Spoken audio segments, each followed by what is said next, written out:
क्रांति का यह पर्व आया ज्ञान का संदेश लेकर, ज्ञान का संदेश लेकर।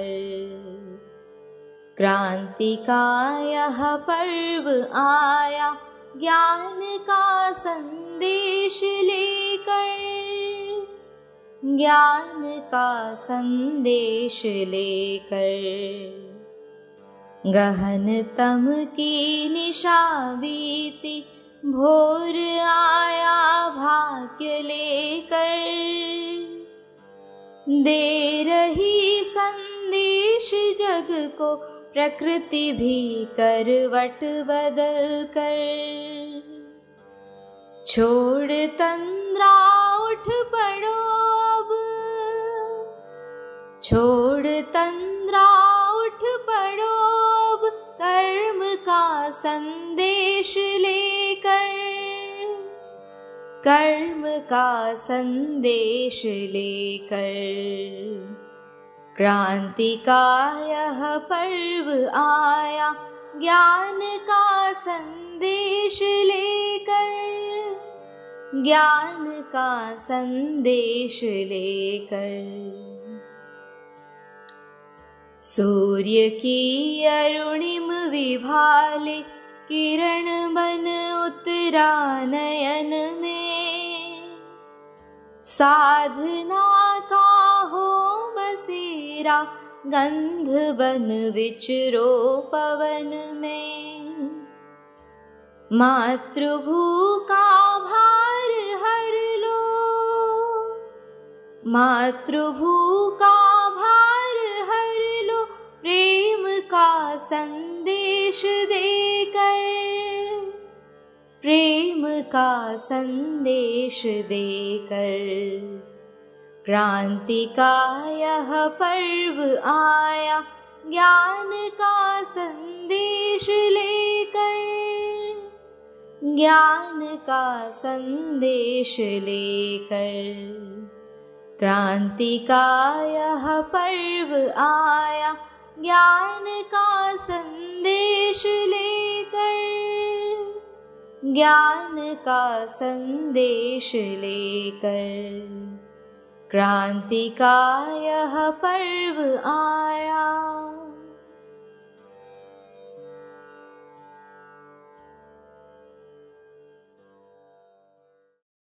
ओम शांति। हम प्रेम नगर के बंजारन, जब तप और साधन क्या जाने। हम शाम के नाम की दीवानी, नितनेम के बंधन क्या जाने। हम ब्रिज की भोली गवारिन या ब्रह्म ज्ञान की उलझन क्या जाने। ये प्रेम की बातें हैं उद्धव, कोई क्या समझे कोई क्या जाने। मेरे और मोहन की बातें या मैं जानूं या वो जाने। मैं प्रेम नगर की बंजारन। आत्मा जब परमात्मा को ही अपना एकमात्र आधार बना लेती है, उसी के प्रेम में खो जाती है तो मगन हो जाती है। अब एक संकल्प बाकी, संपूर्ण हम बन जाए। बस एक ही संकल्प है, जैसा वो है वैसे हम बन जाए। किए बाबा से जो वादे वही पूर्ण कर दिखाए। दैवी गुणों का सदा पहने रहे हम गहना। तेरे वतन में बाबा दिल चाहे अब तो रहना। जहाँ वो रहता है वहाँ हम रहे। जैसा वो है वैसे हम हो जाए। जैसे वो बोलता है वैसे हम बोले। जैसे वो कहता है, करता है, सोचता है।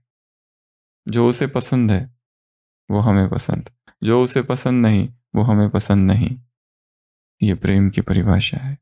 देह और देह की दुनिया से दूर दूर रहना। शरीर और शरीर की दुनिया उसे पसंद बिल्कुल नहीं है। शरीर को देखना, शरीर भान में रहना, शरीर की बातें करना, शरीर के भोगों में डूबे रहना सब ज्ञान का शत्रु है। अब एक संकल्प बाकी, संपूर्ण हम बन जाए। किए बाबा से जो वादे वही पूर्ण कर दिखाए। दैवी गुणों का सदा पहने रहे हम गहना। तेरे वतन में बाबा, इस तन में हम है बैठे, इस शरीर में हम बैठे हैं, एक आश ये लगाए, आए घड़ी वो ऐसी, हम उड़ वतन में जाए। आकारी बन फरिश्ता, बाबा के संग है रहना। तेरे वतन में बाबा, दिल चाहे अब तो रहना। आकारी फरिश्ता बन जाए, ये चाहना, ये इच्छा, ये इच्छा कितनी तीव्र है।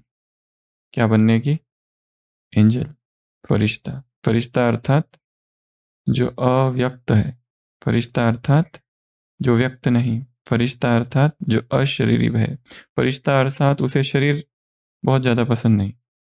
शरीर से रिलेटेड जो चीज़ें हैं, स्थूल चीज़ें जो है, मटीरियल चीज़ें जो है, टेम्पोरल चीज़ें, इस संसार की जो चीज़ें, ऑर्डिनरी चीज़ें जो है, इसमें इंटरेस्ट ही नहीं है।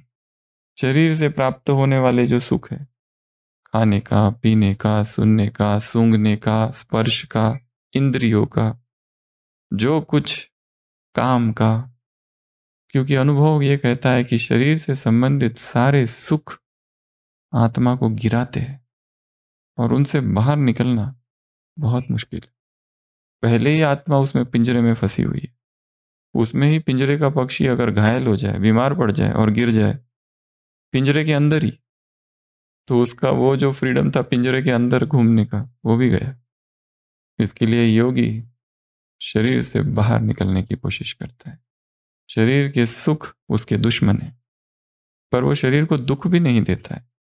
शरीर में रहते हुए, शरीर की संभाल करते हुए ऐसी एक युक्ति, ऐसी एक विधि ढूंढ लेता है कि शरीर में है परंतु शरीर उसे स्पर्श नहीं करता। कोई सुख में इस हद तक नहीं डूब जाता कि वो एडिक्शन हो जाए। कोई गीत को इस हद तक नहीं सुनता कि वो गीत ही सुनने बिना चैन नहीं, वो गीत ही एडिक्शन हो गया।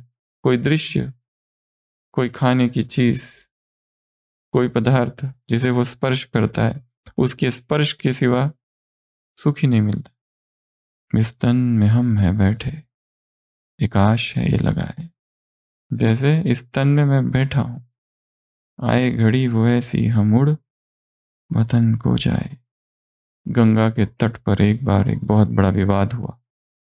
दो लोग बैठ गए, दो महापंडित, प्रकांड ज्ञानी, शास्त्रों के ज्ञाता, और चर्चा चालू हुई कि समंदर जो है कितना डीप है, क्या मापा जा सकता है, कितनी गहराई है उसकी।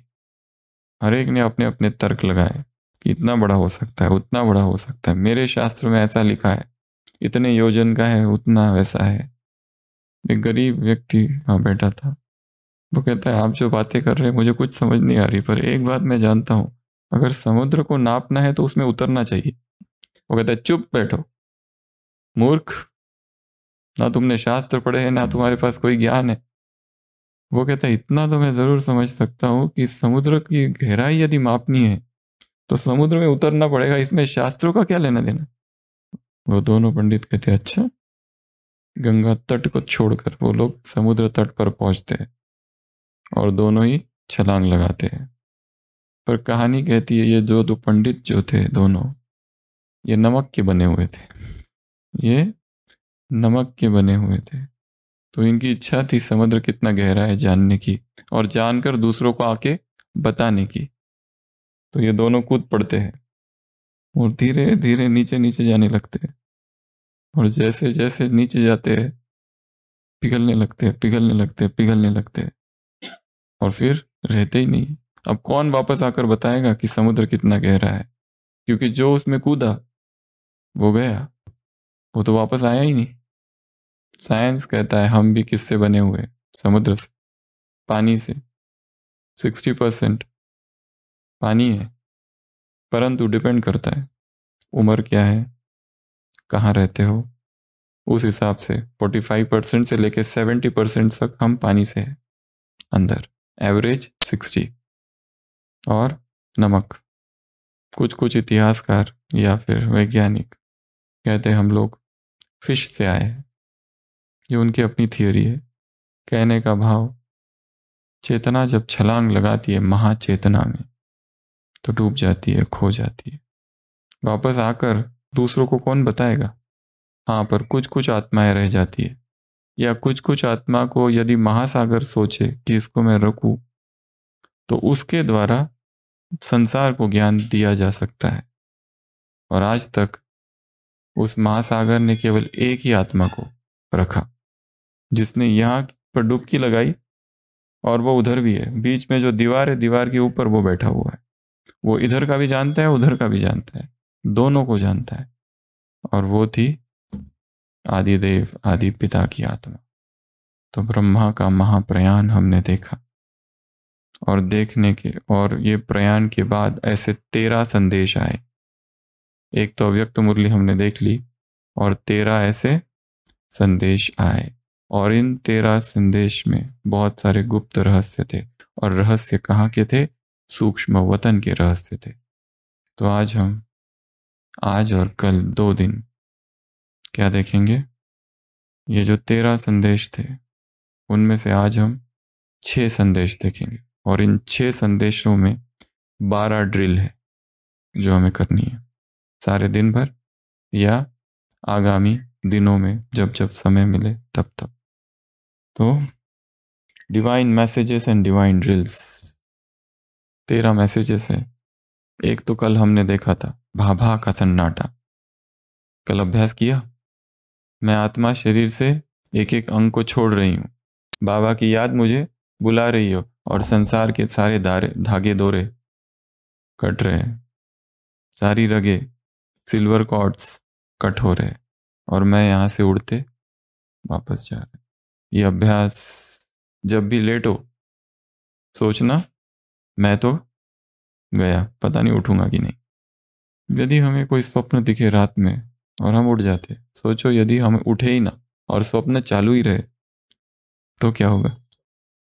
वो स्वप्न ही धीरे धीरे रियल लगने लगेगा। उसी तरह लेटते हुए ये सोचना कि मैं गया, और सोचो ये स्वप्न जैसा है, और ये स्वप्न उठने के बाद भी चालू है, ताकि मैं इस संसार में हूं पर हूं ही नहीं। एक्सटेंडेड ड्रीम संदेश 1, हम संदेश को छोड़ देते हैं, सीधा ड्रिल पर आते हैं। ऐसी 12 ड्रिल, ठीक है। सबसे पहली ड्रिल, आज जब हम वतन में गई तो शिव बाबा बोले साकार ब्रह्मा की आत्मा में आदि से अंत तक 84 जन्मों के चक्र लगाने के संस्कार। तो आज भी वतन में चक्र लगाने गए। जैसे साइंस वाले रॉकेट द्वारा चंद्रमा तक पहुंचे, और जितना चंद्रमा के नजदीक पहुंचते उतना इस धरती की आकर्षण से दूर होते जाते। पृथ्वी की आकर्षण खत्म, हल्कापन। वैसे तुम बच्चे जब सूक्ष्म वतन में आते हो तो स्थूल आकर्षण खत्म हो जाती है, वहां भी धरती की आकर्षण नहीं रहती। यह है ध्यान द्वारा, वो है साइंस द्वारा। Drill number 1, subtle world. सूक्ष्म वतन में जाना और क्या सोचना, क्या समझना, इस धरती की आकर्षण मेरी खत्म हो गई है। इस धरती की कोई चीज अब मुझे आकर्षित नहीं कर सकती। तो बीच बीच में दिन भर में बैठना और क्या सोचना, जैसे रॉकेट जा रहा है ऊपर, और रॉकेट जैसे ही चांद पर पहुंचा, ग्रेविटेशनल फोर्स खत्म, फ्लोटिंग स्टार्ट। एक स्कूल के मास्टर पूछते हैं कि नील पहले सबसे पहले चांद पर कदम किसने रखा? एक बच्चा कहता है नील आर्मस्ट्रांग, पहला कदम। फिर पूछते हैं मास्टर जी कि दूसरा कदम किसने रखा? तो बच्चा कहता है नील आर्मस्ट्रांग नहीं रखा होगा, वैसे भी लंगड़ी खेलने थोड़ी गया था वहां पर। जैसे ही हम हायर प्लेन्स पर जाते हैं शरीर की आकर्षण कम होती है। स्थूल में आते हैं, जैसे हम पर्वतों पर चढ़ते हैं, पहाड़ों पर, अपने आप देहभान कम होता है। योगी जन कहाँ तपस्या करते थे? पहाड़ों पर। इसलिए जब जब समय मिले और छुट्टी मिले और टाइम मिले, पहाड़ों पर जाओ। बाबा क्या करते थे? बच्चों को कहाँ ले जाते थे? पहाड़ों पर ले जाते थे, क्योंकि पहाड़ों पर जाते ही वहां की हवा कैसी होती है? शुद्ध हवा, प्योर एयर। शुद्ध हवा में वो सब कुछ है जो हमारे शरीर को आवश्यक, किसी चीज की आवश्यकता नहीं। Air is the reservoir of everything that we need. शुद्ध हवा, फ्रेश एयर। जितनी हवा शुद्ध होती जाएगी शरीर स्वस्थ होते जाएगा और आत्मा शरीर से डिटैचमेंट का अनुभव करे।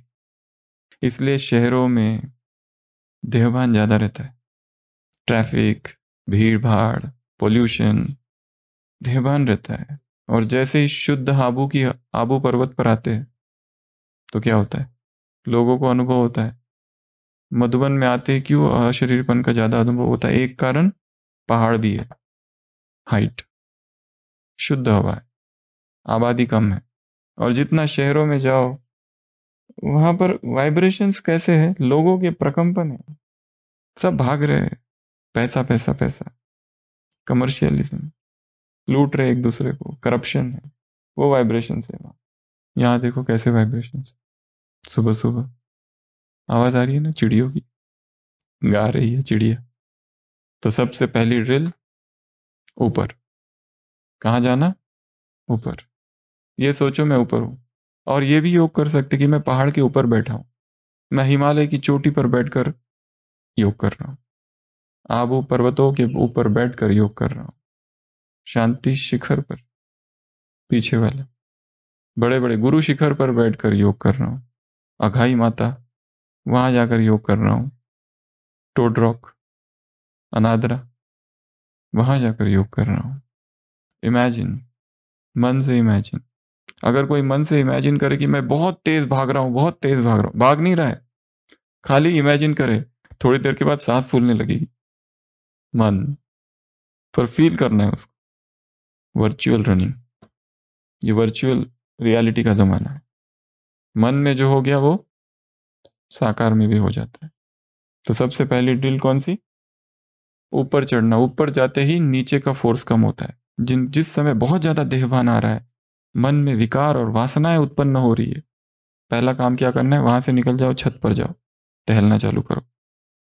मन पर अचानक आक्रमण हो गया है किसी के आकर्षण का, चेंज द प्लेस, गार्डन में जाओ, वॉक पर निकल जाओ, बैग टंगाओ अपनी और जाओ 5 किलोमीटर बिना पैसे के। नहीं तो आते समय सोचेंगे कि रिक्शा से आ जाता हूं। Go for long walk. विदेशी लेखक लिखता है, मेरा पिताजी के साथ झगड़ा हो गया भयंकर, रात भर झगड़ा चला, इतना भयंकर झगड़ा हुआ कि सुबह मैंने कहा एक तो इस घर में आप रहेंगे या मैं। पिताजी ने कहा निकल जा घर से, और मैं निकल पड़ा। और 4 बजे होंगे, अमृत वेला समय था वैसे भी, घर से निकल गया वॉकिंग। अब पैसे तो थे नहीं, वॉकिंग चलता गया, 1 किलोमीटर, 2 किलोमीटर, 3 किलोमीटर, और इतनी शुद्ध हवा और इतनी फ्रेश एयर, कंट्री साइड। और वॉक करते करते करते करते मुझे रियलाइज हुआ कि गलती तो मेरी है। वॉकिंग के side effects, benefits of walking में उसने लिखा है ये, वॉकिंग के फायदे। 5-10 किलोमीटर चलने के बाद वापस ही चुपचाप घर आ गया। तो वॉकिंग से क्या होता है, अपनी गलती रियलाइज होती है। तो जैसे ही आक्रमण हो, विकारों का आक्रमण हो, विचारों से काम नहीं करना है, स्थूल में काम करना है, शरीर के साथ एक्सरसाइज चालू कर दो सीधा, aggressive, treadmill, workout, pushups, pullup, squat, lunges, सब चालू कर दो, क्रंचेस फटाफट चालू करो, तब तक पसीना ना आ जाए। फिर देखो क्या होता है, अपने आप चेंज होता है माइंड। तो सबसे पहली ड्रिल कौन सी करनी है? बार बार सूक्ष्म वतन में जाने की, बार बार ऊपर जाने की, बार बार छत पे जाओ, पहाड़ों पर जाओ, कहीं तो जाओ, नहीं जा सकते तो मन से जाओ। तो ये फर्स्ट ड्रिल, ऊपर जहां पर ग्रेविटेशनल फोर्स नहीं है और हम उड़ने का अनुभव करें। Drill number 2। इसके बाद बाबा ने एक दृश्य दिखाया, एक लाइट की ऊंची पहाड़ी। बाबा जितने भी मैसेजेस है उसमें एक पहाड़ी तो होती है लाइट वाली, फिर उसके ऊपर शक्ति सेना पांडव दल है, नीचे भीड़ लगी हुई है, लिखा हुआ है मंदिर के साक्षात्कार मूर्त खड़े हैं। फिर आकाशवाणी होती है थोड़ी देर में, शक्ति और पांडव द्वारा ही कल्याण होगा।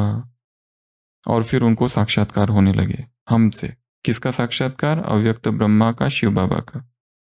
और फिर इस पर बाबा ने सुनाया कि अंतिम समय में तुम्हारा यह व्यक्त शरीर भी बहुत स्थिर हो जाएगा। अभी तो बहुत पुराने हिसाब किताब होने के कारण शरीर अपनी तरफ खींचता है, लेकिन अंत में बिल्कुल स्थिर शांत हो जाएगा। कोई भी हलचल न मन में न तन में, जिसको ही बाबा कहते हैं देही अभिमानी स्थिति। जितना सर्विस पर ध्यान है उतना ही इस मुख्य बात पर भी ध्यान रहे कि देही अभिमानी बनना है। तो ड्रिल नंबर 2, ड्रिल नंबर 2 नहीं, ड्रिल नंबर 2, देही अभिमानी स्थिति। देही अभिमानी स्थिति अर्थात जिसमें शरीर स्थिर हो जाए, मन भी स्थिर हो जाए। अभ्यास क्या करेंगे? शरीर को स्थिर रखने का, अधिष्ठान। आज दिन भर में यह अभ्यास करो। कब करेंगे? दोपहर में। दोपहर में एक मुद्रा में बैठ जाओ, कोई भी एक मुद्रा, और फिर अभी नहीं, दोपहर में हैंड को फिक्स कर दो या कहीं पर भी रख दो, घड़ी सेट कर दो 45 मिनट्स। अब 45 मिनट्स तक आंखें बंद, हाथ स्थिर, और एक जर्रा भी नहीं हिलना। 45 मिनट जैसे स्टैचू, जैसे मूर्ति। 5 मिनट के अंदर ही कहीं खुजली होना चालू हो जाएगी, कोई मच्छर काटेंगे, और हाथ खोल के देखेंगे मच्छर है ही नहीं, फिर काट कौन रहा था? मन में मच्छर भरे। ये एक अभ्यास है योगियों का। बुद्ध को देखा कैसे बैठे, महावीर को देखा कैसे बैठे, स्थिर। बुद्ध आते हैं, बुद्ध का एक शिष्य सारिपुत्र बैठा हुआ है ध्यान मुद्रा में, उसको देखकर बुद्ध कहते हैं साधो साधो साधो। जैसे हिमालय की उत्तुंग शिखर जैसा ही शिखर है, कोई स्थिर, कोई संवेद, कोई हलचल नहीं, जरा भी हलचल नहीं। शरीर पर जो कुछ हो रहा है उसको साक्षी होकर देखना है। यहाँ खुजली, यहाँ कुछ हो रहा है, यहाँ दर्द हो रहा है, उस दर्द को उतनी उतनी एक एक एरिया को साक्षी होकर देखना। वहां दर्द हो रहा है, थोड़ी देर रहेगा चला जाएगा। यहाँ ये हो रहा है, थोड़ी देर रहेगा चला जाएगा। स्थिर।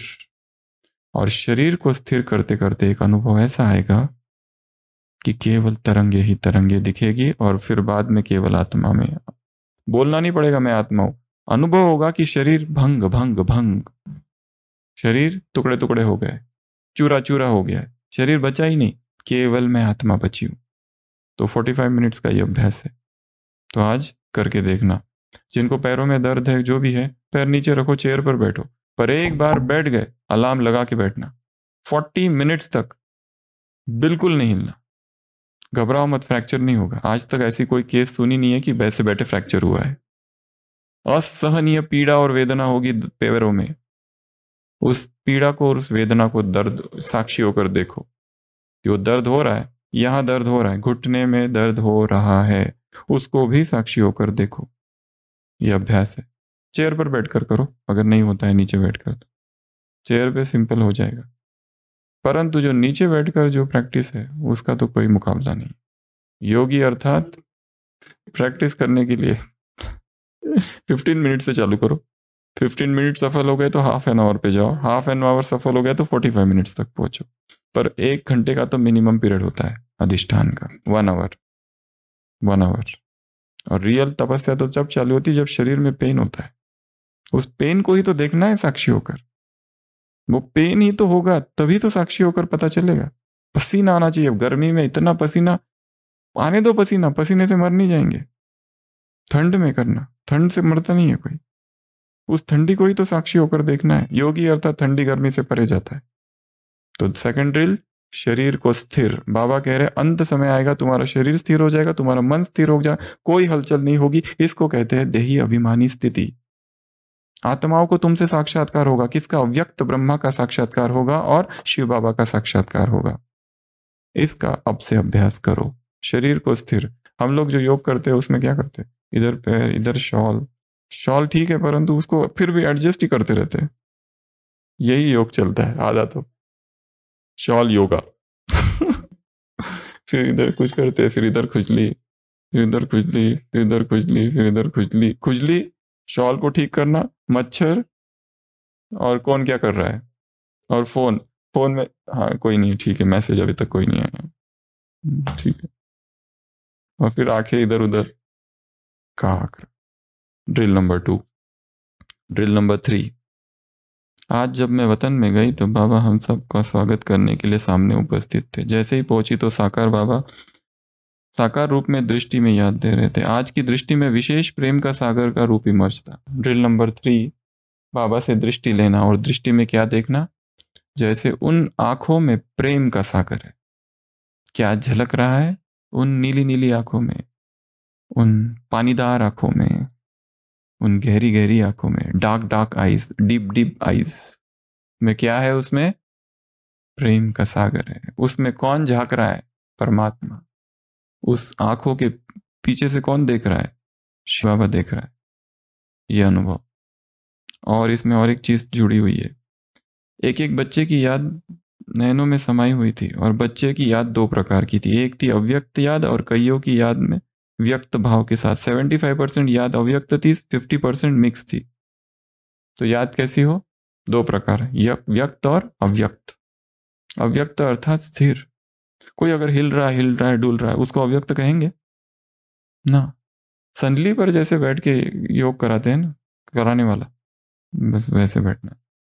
क्यों इतना स्थिर बैठते हैं वहां पर, इज्जत का सवाल है। बाबा की तो मदद रहती है, और वास्तव में आत्म अभिमानी स्थिति रहती है वहां पर। कोई दिखावा नहीं, अपने आप आत्म अभिमानी स्थिति आ जाती है। सामने की पब्लिक तो खो जाती है थोड़ी देर के बाद, थोड़ी देर भान रहता है, बाद में वो खो जाता है, केवल मैं आत्मा हूं रह जाता है, शरीर रहता नहीं है, और ये आत्माएं है, बस इतना भाव रहता है। ये भी सत्य है। परंतु अगर ये सत्य है, तो पीछे जब उठ के आ जाते हैं, फिर क्या हो जाता है, फिर ढीले ढाले हो जाते हैं। अर्थात ये सोचना कि मुझे सब लोग देख रहे हैं निरंतर, चाहे पीछे बैठे हो, कमरे में अकेले हो, दरवाजे खिड़कियां बंद है, उस समय भी मैं कहाँ हूं, संदली पर हूं। ठीक है। तो क्या करेंगे आज, जब जब बाबा के कमरे में जाओ तो क्या सोचोगे, इन आंखों से प्रेम झलक रहा है, प्रेम का सागर उसमें समाया है। सागर, सागर बहुत बड़ी बात है, अथाह, अनलिमिटेड। Drill number 4। फिर एक और दृश्य इमर्ज हुआ, देखा कि सभी के संगठन खड़ा, सब संगठन खड़ा है, और ऊपर से फूलों की वर्षा हो रही है। कौन से, दिव्य गुणों के फूलों की बाबा वर्षा कर रहे हैं।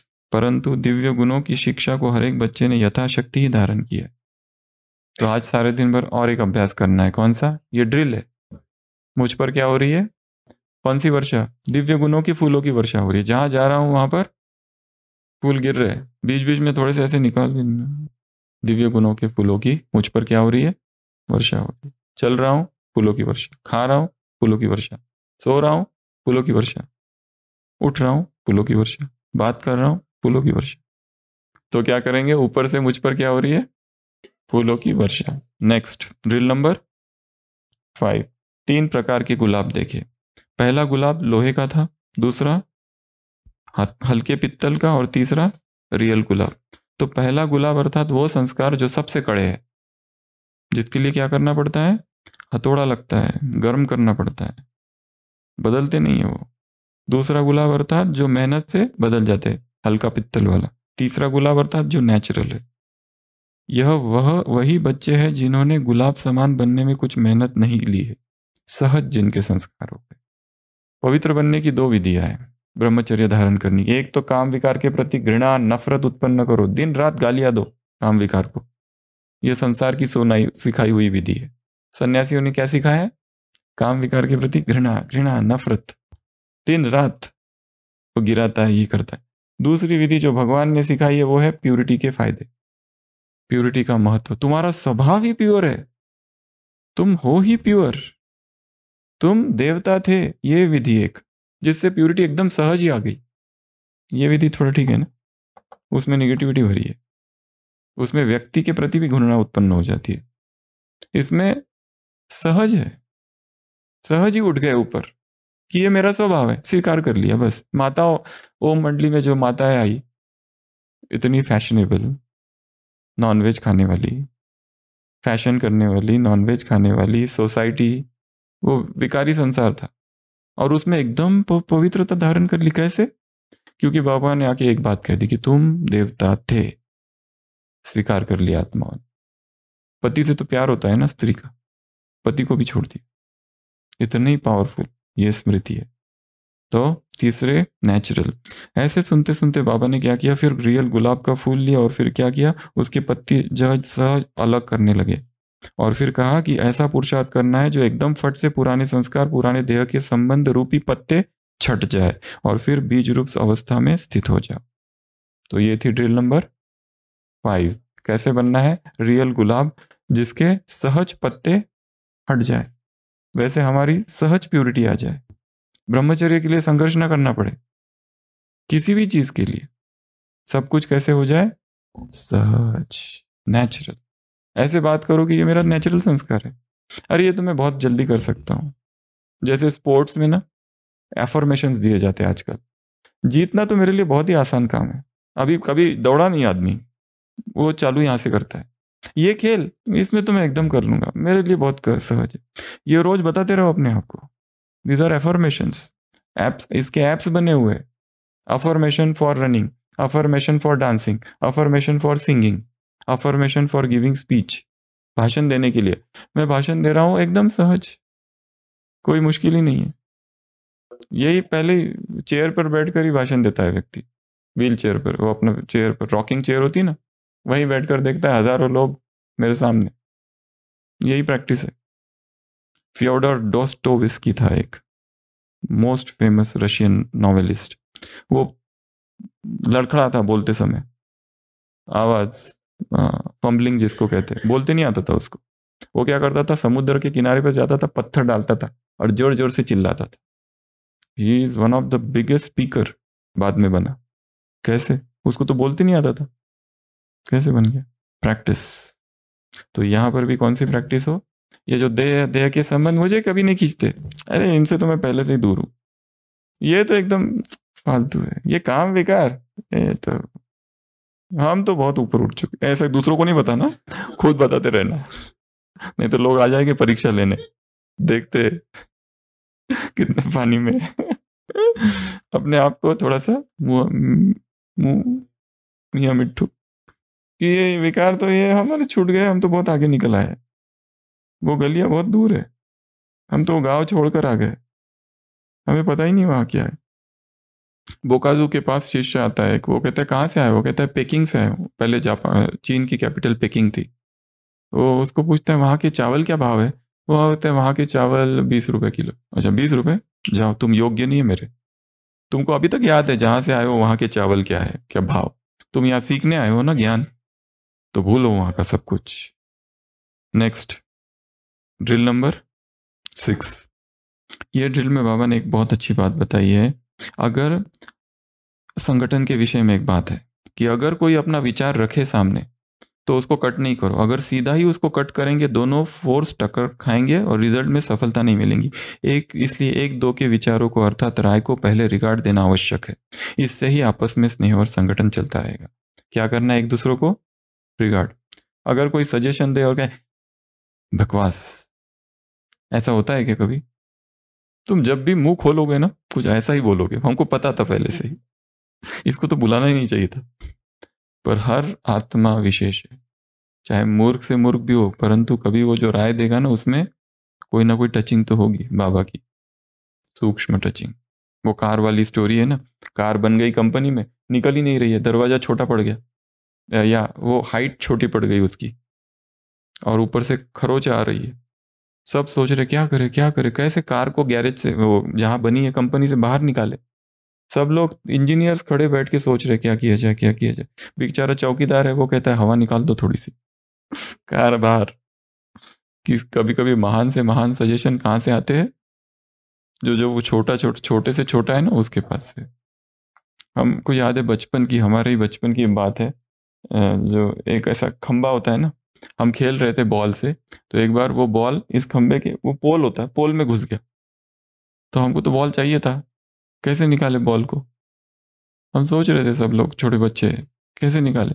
तो हमारे पिताजी आए वहां पे, क्या हुआ बॉल, तो बोला इसमें पानी डालो पानी डाला, बॉल बाहर आ गया। तो युक्तियां जो है ना हर आत्मा के पास, कोई भी हो फिर वो निकल जाएगी। तो हर एक को क्या करना है, राय के, रिस्पेक्ट किसके, ओपिनियन।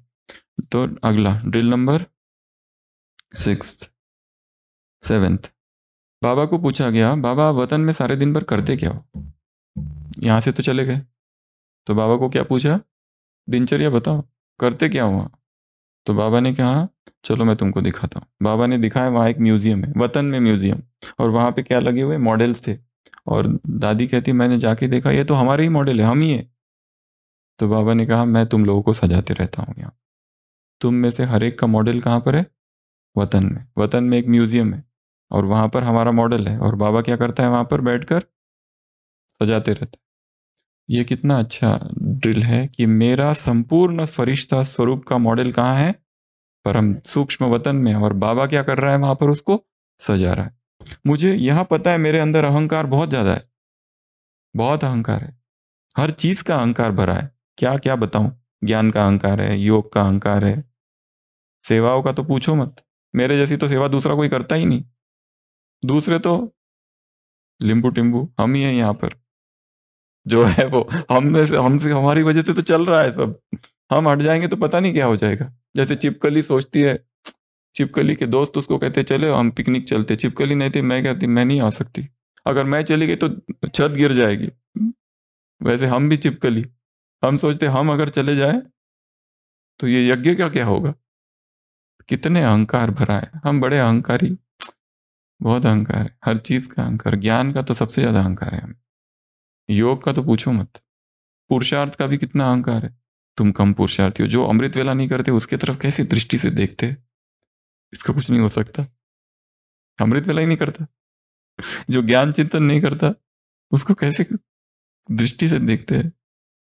तो बाबा क्या कह रहे हैं? क्या सोचो, मेरा संपूर्ण स्वरूप का मॉडल सूक्ष्म वतन में है और बाबा उसे सजा रहे, स्वयं भगवान सजा रहा है, बाप दादा सजा रहे।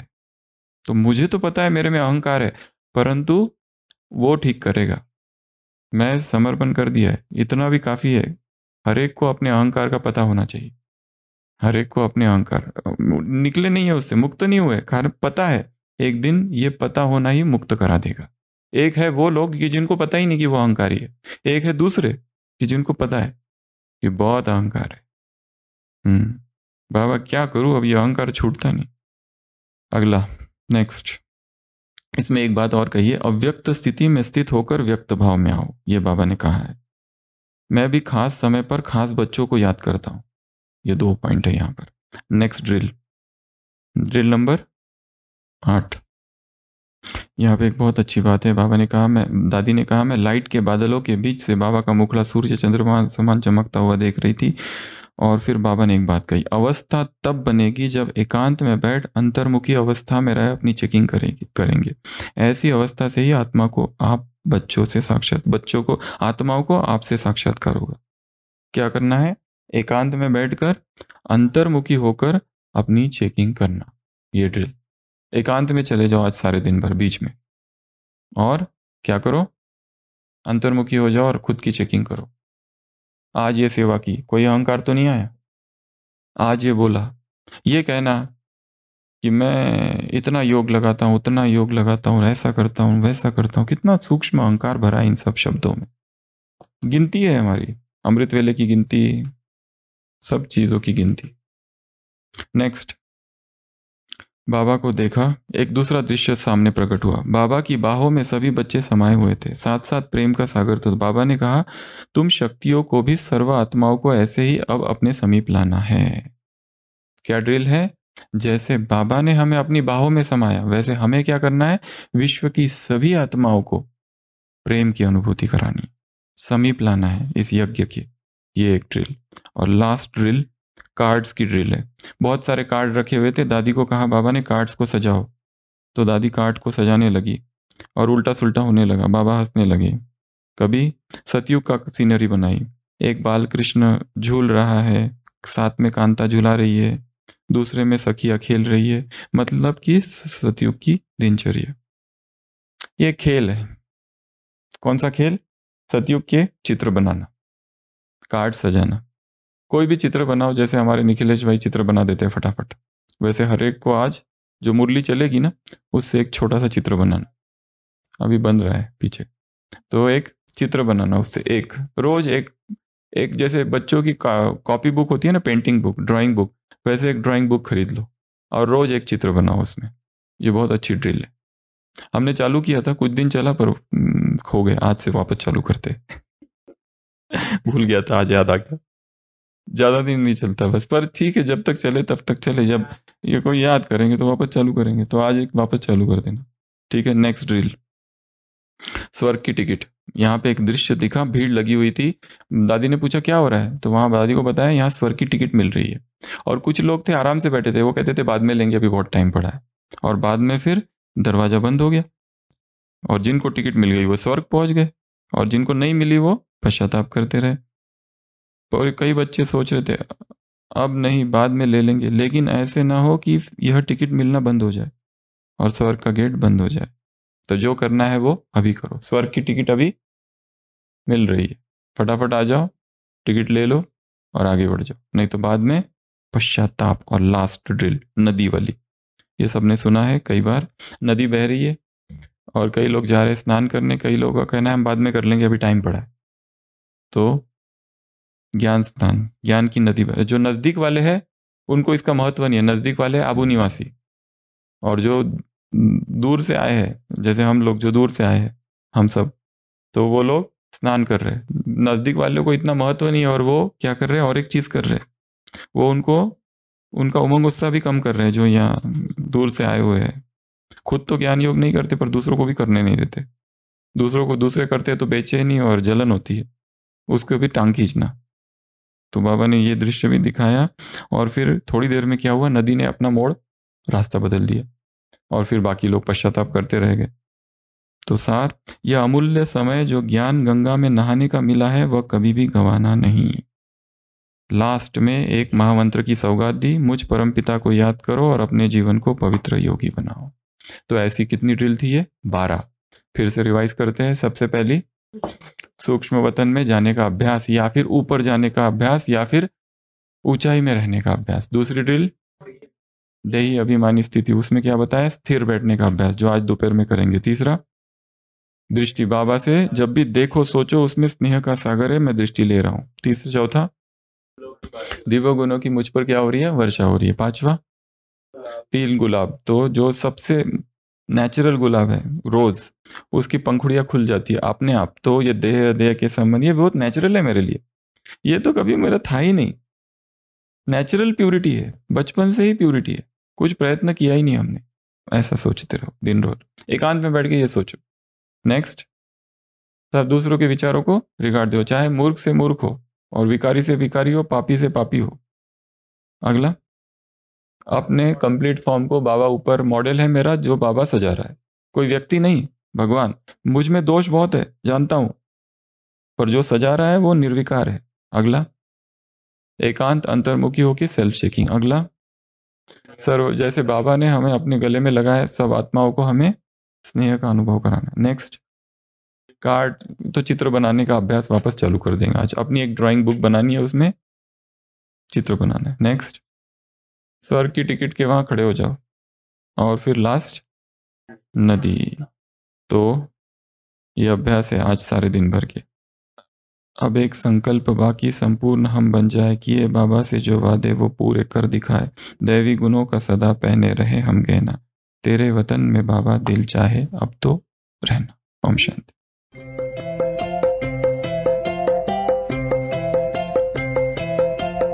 तेरे वतन में बाबा दिल चाहे अब तो रहना, तेरे वतन में बाबा दिल चाहे अब तो रहना,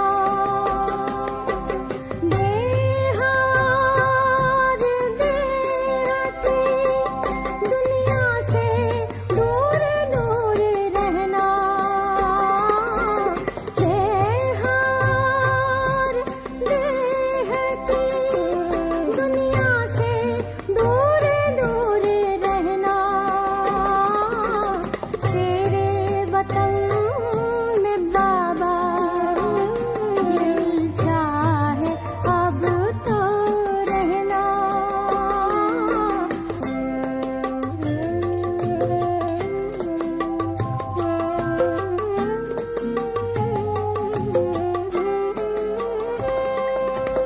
अब एक संकल्प बाकी,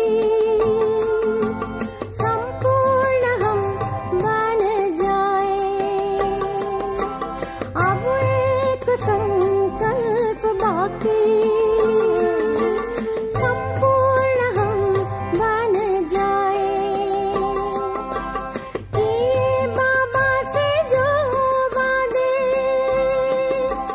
वही पूरे कर दिखाए। ये बाबा से जो वादे वही पूरे कर दिखाए। दैवी गुणों का सदा पहने रहे हम गहना। दैवी गुणों का सदा पहने रहे हम गहना। तेरे वतन में बाबा दिल चाहे अब तो रहना।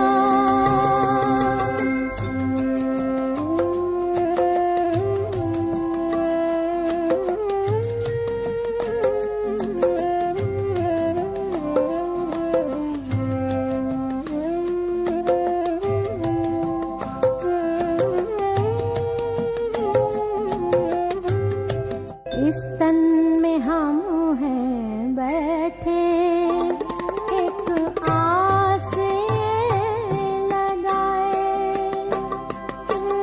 इस तन में हम हैं बैठे, एक आस लगाए। आए घड़ी वो ऐसी हम उड़ वतन को जाएं। आए घड़ी वो ऐसी हम उड़ वतन को जाएं। आकारी बन फरिश्ता बाबा के संग है रहना। आकारी बन फरिश्ता बाबा के संग है रहना। तेरे वतन